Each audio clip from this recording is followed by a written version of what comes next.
अस्सलामुअलैकुम वरहमतुल्लाहि बरकातुहू। उम्मीद है आप सब खैरियत से होंगे। अल्लाह आपको सदा खुश रखें। अगर माँ ने दूध न बख्शा तो क्या औलाद गुनहगार होते हैं?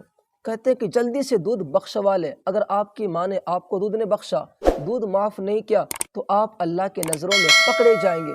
आपने देखा होगा कि जब किसी की अम्मी का इंतकाल होने लगता है या वो किसी सख्त बीमारी में मुब्तला हो जाती हैं तो एक दूसरे उसकी औलाद से कहते हैं, भाई बहन से या बहन भाई से कहते हैं कि भाई जल्दी से आप अपनी वालिदा से दूध बख्शवा लें, जल्दी से दूध माफ़ करवा लें। अगर मरने से पहले पहले आपकी वालिदा ने आपका दूध माफ़ कर दिया, दूध बख्श दिया, तो आप अल्लाह के नज़रों में मुजरिम नहीं होंगे, अल्लाह के नज़रों में आप गुनहगार न होंगे। इस बात के अंदर कितनी सच्चाई है। क्या सच में हमें माँ को मरने से पहले पहले हमें दूध बख्शवाना चाहिए? क्या सच में ये बात सच है कि हमें अगर माँ ने दूध माफ़ न किया तो अल्लाह के नज़रों में हम मुजरिम होंगे? मेरे दोस्तों, याद रखें, जो बात अल्लाह के नबी सल्लल्लाहु अलैहि वसल्लम से और सहाबा से नहीं मिलती, ये बात, इस बातों पे अमल करना या ऐसी बातें जिसका दूर दूर तक मज़हब इस्लाम से कोई रिश्ता नहीं है, दूर दूर तक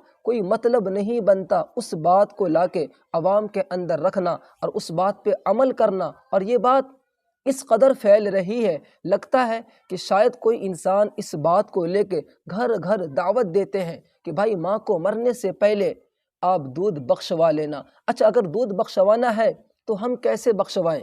उसका क्या तरीक़ा है? क्या हम मरने से पहले माँ से कहेंगे माँ मेरे दूध को बख्श दे? उसने कहा ठीक है, क्या दूध बख्शा चला गया? क्या हमने कहा माँ जो मैंने दूध पिया है तो मुझे माफ़ कर दे? माँ ने कहा ठीक है, क्या दूध माफ़ हो गया? मेरे दोस्तों, याद रखें, ये बातें मज़हब इस्लाम के अंदर नहीं है। अल्लाह के नबी सल्लल्लाहु अलैहि वसल्लम ने फरमाया कि हर ऐसी बातें, ये भी क़यामत की निशानियों में से है कि क़यामत जब करीब आएंगे तो नई नई बातें सुनने को मिलेगी, नई नई बातों पर लोग अमल करेंगे जिस बात का मज़हब इस्लाम से कोई भी रिश्ता न होगा, मज़हब इस्लाम से वो बात मिलती जुलती न होगी। यानी कि चली चलाई, पता नहीं किसने इस बात को चलाई, कहाँ से आई, ये गैर मुस्लिम का तरीक़ा या किसका है, वल्लाहु आलम, अल्लाह ही जानते हैं। मेरे दोस्तों, अल्लाह ने माँ को हुक्म दिया है कि वो बच्चे की परवरिश करें। अल्लाह का हुक्म है, अल्लाह का हुक्म है कि जब माँ अपने बच्चों को सवाब की नीयत से दूध पिलाती है तो हर कतरे पर अल्लाह का बड़ा इनाम है वालिदा के लिए, माँ के लिए। तो जो माँ को हर एक दूध के कतरे के बारे में अल्लाह के तरफ से नेकियां मिलती हो, बड़ा इनाम हो, जिसके बारे में अल्लाह का फरमान है कि जो माँ अपने बच्चों को दूध पिलाए, हर एक कतरे पर, हर एक घोंट पर उसकी नेकियां लिखी जाती है, उसके नामाए आमाल में नेकियां लिखी जाती है, उसके गुनाह माफ़ होते हैं, उसके दर्जात को बुलंद किए जाते हैं। तो मेरे दोस्तों, वो अल्लाह कैसे कहेगा कि मरने से पहले दूध बख्शवा लो? ऐसा कुछ भी नहीं है। ये बात बिल्कुल बेबुनियाद है, बनी बनाई चली चलाई ये बात है। किसने चलाई, कहाँ से आई, किसी को कुछ पता नहीं है, बस हम आंख बंद करके इस पे अमल कर रहे हैं। तो आपने ऐसा कुछ भी नहीं करना है।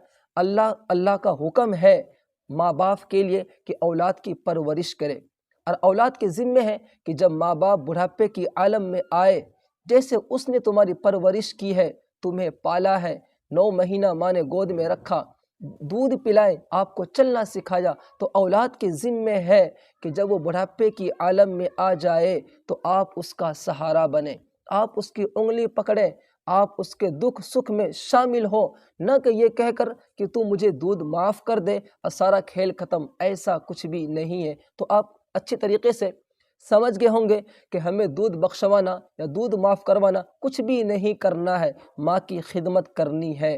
दूध बख्शवाने से या माँ के कह देने से इसमें कोई फ़र्क नहीं आता, वो माफ़ करे न करे, अल्लाह का इसमें कोई हुक्म नहीं है। इस तरह की बात पर अमल करना ये सही नहीं है। तो माँ अपनी औलाद की परवरिश करे, खूब दूध पिलाए, और औलाद अपने बुढ़ापे की आलम में माँ बाप की खूब खिदमत करे। तो मुझे उम्मीद है कि इस वीडियो को देखकर आप समझ गए होंगे कि ये सारी बातें चली चलाई बात है। अल्लाह हम सबको ऐसी बातों से बचाए।